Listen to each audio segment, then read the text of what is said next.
मेरे चैनल पर आपका स्वागत है। चलिए आज हम आपको बिहार विद्यालय सहायक और बिहार विद्यालय परिचारी का न्यू अपडेट हम आपको दे रहे हैं कि अभी क्या कुछ चल रहा है बाज़ार में और क्या प्रक्रिया है, अनुकंपा के आधार पर कि क्या स्थिति है। और मंत्रिमंडल की जो बैठक हुई थी उसमें बिहार कार्यालय और बिहार परिचारी के लिए क्या बातें हुई, ये सारा हम अपडेट दे रहे हैं। और वैकेंसी में देरी का कारण क्या है और ये वैकेंसी कब आ रही है। तो चलिए, अगर आप चैनल पर नए हैं तो चैनल को सब्सक्राइब करिए, बेल आइकन को दबाइए ताकि वीडियो का जो नोटिफिकेशन है वो आपको मिलता रहे। दोस्तों देखिए, बिहार कार्यालय परिचारी जो है, बिहार विद्यालय परिचारी और बिहार विद्यालय सहायक, ये एक ऐसी वैकेंसी है जो बहुत चीज़ों को लेकर के चलने वाली वैकेंसी है, जिसको आप देख रहे हैं, जिसकी आप तैयारी कर रहे हैं, इंतज़ार कर रहे हैं। ये बिहार कार्यालय परिचारी से ये भिन्न है वैकेंसी। जो अभी आपने देखा होगा आया है BSSC ऑफिस अटेंडेंट की जो वैकेंसी अभी जो चली है उसका डेट भी बढ़ा है। मैंने पीछे एक वीडियो बना रखा है कि वो अब 14 अक्टूबर तक उसका डेट बढ़ गया है। तो वो वैकेंसी ये वैकेंसी में अंतर है और उसका नेचर अलग उस वैकेंसी का, और इस वैकेंसी का नेचर अलग है। ये वैकेंसी जो है वो विद्यालय से जुड़ा हुआ है और बिहार के सभी सरकारी कर्मियों के आश्रितों को लेकर के चलने वाला वैकेंसी है। उसके बाद फ्रेश वैकेंसी है इसमें होगा, ठीक है। जबकि अभी तक जैसे देखिए कि इसमें पेमेंट अभी कम दर्शाया गया है, वहीं बिहार कार्यालय परिचारी का पेमेंट इससे अधिक दर्शाया गया है।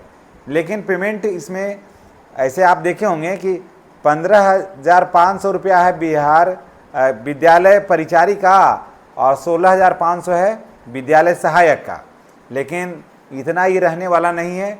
विद्यालय सहायक का जो पेमेंट होगा वो होगा लगभग 32,000 रुपया और विद्यालय परिचारी का जो पेमेंट होगा वो 28 से 30,000 रुपया होगा। इसमें एकदम कन्फर्म जानिए आप। लेकिन जो बच्चे बहुत लंबे समय से इंतज़ार कर रहे हैं उनका क्या होगा, वो हतोत्साहित हो रहे हैं, वो तैयारी कर रहे हैं और चाह रहे हैं कि देखिए, हर कोई चाहता है कि पास में नौकरी करें और हर कोई चाहता है कि स्कूल में नौकरी करें। देखिए, स्कूल प्रारंभ से ही, आज की बात नहीं है, स्कूल प्रारंभ से ही ध्यान को आकर्षित करने का एक प्रमुख केंद्र रहा है। जब बच्चे बड़े होते हैं, 6 साल 7 साल का एज को संभालते हैं, तब उनका मूवमेंट हो जाता है स्कूल की तरफ।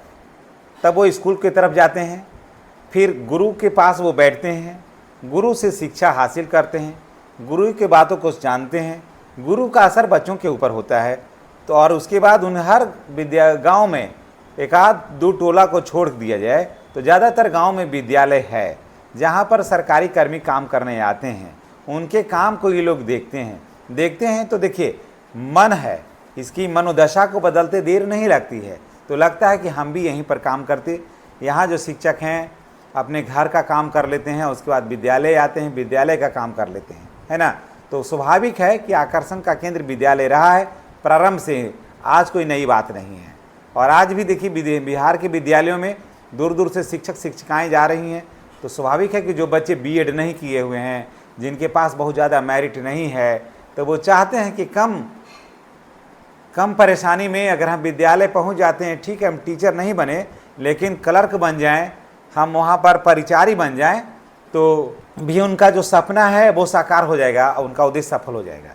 तो देखिए, देरी का कारण क्या है कि यहाँ पर अभी बिहार के विद्यालयों में या जो रिक्तियाँ निकल कर आई थी और जो आश्रित जो थे, जिनके अभिभावक, जिनके माता पिता, जिनके पेरेंट्स की मृत्यु हो गई थी, आकस्मिक निधन हो गया था 60 वर्ष सेवा के अंदर, चाहे वो 1 साल ही सेवा क्यों नहीं किए हों और या फिर 55 वर्ष सेवा किए हों, बात बराबर है।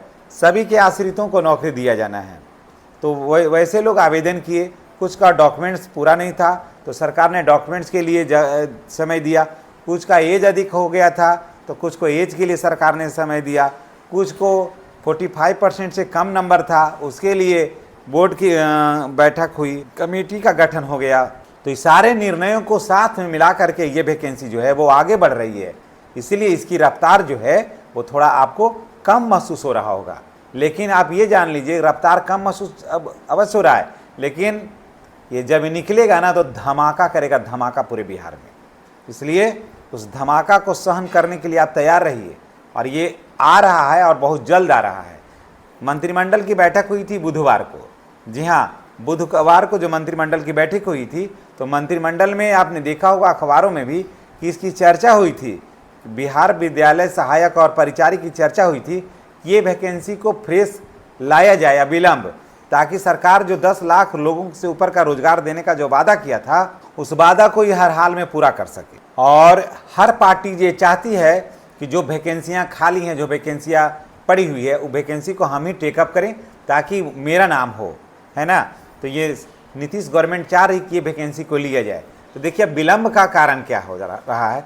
विलम्ब का मेन कारण ये हो जा रहा है कि आज अधिक एज की वजह से, एज फैक्टर बना हुआ है इसमें, अधिक एज की वजह से जो बोर्ड बना है वो बोर्ड अभी तक उधर से निर्णय नहीं दे पाया है, समझ गए। बोर्ड अभी निर्णय नहीं दे पाया है, इसलिए कुछ जिलों में जहाँ इस तरह की समस्या है, वहाँ कुछ जिलों में ये वैकेंसी जो है वो वहाँ अभी ठहर गई है, समझ गए। कुछ जिलों में ये वैकेंसी अभी ठहर गई है। तो ऐसा नहीं कि कुछ ज़िले में ठहर गई है तो उस ज़िले को छोड़ करके अन्य ज़िले का जो वैकेंसी है उसको लेकर के सरकार आगे बढ़ेगी, ऐसा तो कदापि नहीं होगा, क्योंकि ये वैकेंसी पूरा है, इसकी नियमावली एक है ना। तो जब तक अनुकंपा के आधार पर वो वैकेंसी को भर नहीं लेता है, बोर्ड निर्णय नहीं दे लेता है। अभी 2 बातों का निर्णय अभी बोर्ड को देना है, एक है जो कमेटी को देना है, एक है 45% से कम जिनका नंबर है उसके बारे में एक, और दूसरा बात ये है कि जिनका एज अधिक हो गया है। कारण कि देखिए वैकेंसी आने में समय लगा है, वैकेंसी आने में समय लगा है, तो जो लोग जिस समय वैकेंसी आई थी तो सीट कम था, तो इन लोगों का वहाँ पर हुआ नहीं, पीछे से उठाया है और इनके आते आते वैकेंसी का सीट फुल हो गया, तो ये रह गए बाकी। तो उस समय इनका एज था, लेकिन आज जब वैकेंसी आई है तो सीट है बहुत बड़े पैमाने पर, लेकिन इनका एज समाप्त हो गया है। तो ये जब समाप्त हो गया तो ये तो फिर कोर्ट चले जाएंगे, जब ये कोर्ट चले जाएंगे तब तो वैकेंसी बीच में और जाकर के फंस जाएगी। इसलिए सरकार किसी कीमत पर नहीं चाहती है कि कोई अभ्यर्थी जो बच जाए, जो ऑथेंटिक अभ्यर्थी जिनके पास पर्याप्त डॉक्यूमेंट्स हैं, है ना, और एज ही सिर्फ कारण बन रहा हो या 45% मार्क बाधक बन रहा हो, तो सरकार कभी नहीं चाहेगी कि इन लोगों को छोड़ करके फ्रेश वैकेंसी निकाल दें। नहीं तो मामला अगर कोर्ट में चल जाएगा तो 3-4 साल लग जाएगा कोर्ट से फरियाते, और उसके बाद अगला बार जो सरकार का गठन होगा ये इस काम को करने के लिए सरकार अब नहीं बन रही है, इस चीज़ को आप जान लीजिए। अब औद्योगिकरण की बात होगी, इंफ्रास्ट्रक्चर की बात होगी, बिहार के नए बदलाव की बात होगी, उसकी शुरुआत की बात होगी, ये सब चीज़ आप देख रहे होंगे। अब उद्योगपति को लाने का प्रयास किया जाएगा बिहार में, ताकि लोगों को अधिक से अधिक जो है ना रोजगार मिल सके अलग हिसाब से। तो ये वैकेंसी आने में जो है 8 दिन 7 दिन और समय लगेगा, जी हाँ, यानी कि 30 सितंबर तक जो है ये वैकेंसी निश्चित रूप से आ जाएगी।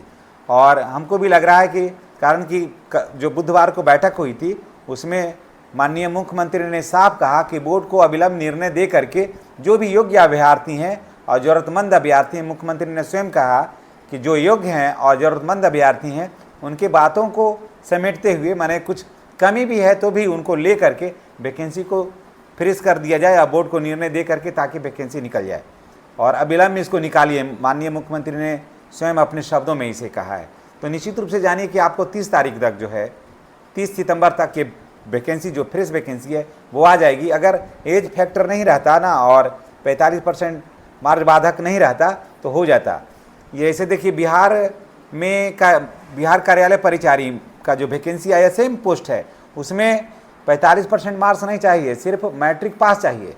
लेकिन ये वैकेंसी जो है इसमें 45% मार्क्स नियमावली में ऐड किया हुआ है, तो इसमें इसके वजह से लगभग 250 से 300 बच्चे जो हैं इसमें छट रहे हैं।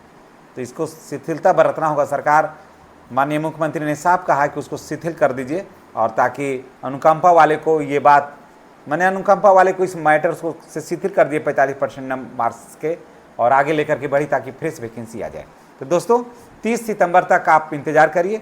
30 सितंबर को निश्चित रूप से वैकेंसी जो है वो आ जाएगी, या अक्टूबर के प्रथम वीक में ये वैकेंसी तो निश्चित रूप से आ ही जाना है, कारण कि फिर चुनाव आचार संहिता लग जाएगा। तो 30 ही रखिए, 30 तक तो हर हाल में इसको आ ही जाना चाहिए और निश्चित रूप से आएगा। आप तैयारी करिए। इसकी कैसे तैयारी करिएगा, इसका जो किताब चाहे है वो हम अपने डिस्क्रिप्शन बॉक्स में दे दिए हैं, वहाँ से किताब आप खरीद लीजिएगा। धन्यवाद। चैनल पर नए हैं तो चैनल को सब्सक्राइब कर लीजिएगा।